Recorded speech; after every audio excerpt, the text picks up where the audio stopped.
নতুন একটি ভাইরাস পৃথিবীর অনেক দেশে ছড়িয়ে পড়েছে। এই ভাইরাসের নাম H5N1, যেটি ইনফ্লুয়েঞ্জার টাইপ এ ভাইরাস। কেমন আছেন সবাই? আজকে আমি কথা বলতে যাচ্ছি আসন্ন একটি মহাবিপদ নিয়ে। চলুন শুরু করা যাক।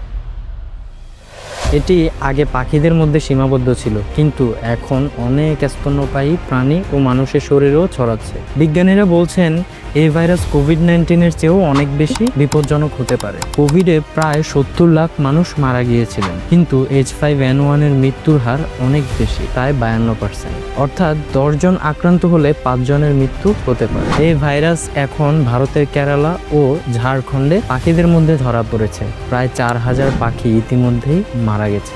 WHO এটিকে গ্লোবাল থ্রেট বা বৈশ্বিক হুমকি হিসেবে ঘোষণা করেছে। এই ভাইরাস বাতাসে ছড়ায়, যেমন হাঁচি বা কাশির মাধ্যমে। এই কারণে এটি খুব সহজে একজন থেকে আরেকজনে ছড়িয়ে পড়তে পারে।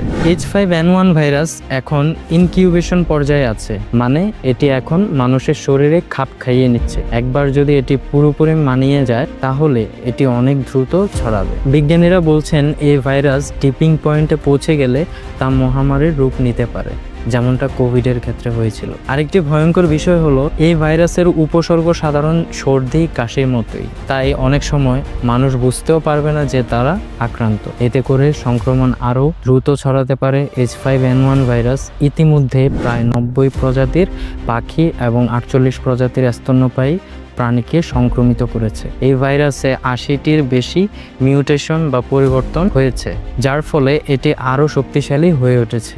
বিজ্ঞানীরা এখন থেকেই সবাইকে সতর্ক হতে বলছেন, কারণ সময় থাকতেই ব্যবস্থা না নিলে এই ভাইরাস ভয়ঙ্কর বিপদ ডেকে আনতে পারে। কোভিডের সময় যেমন আমরা অবহেলা করেছিলাম, এবার যেন সেই ভুল না করি আমরা। এখনই সময় নিজেদের ও অন্যদের সচেতন করার। মনে রাখুন, আগে সতর্ক হলে অনেক ক্ষতি এড়ানো যায়। প্রতিরোধই সবচেয়ে ভালো চিকিৎসা।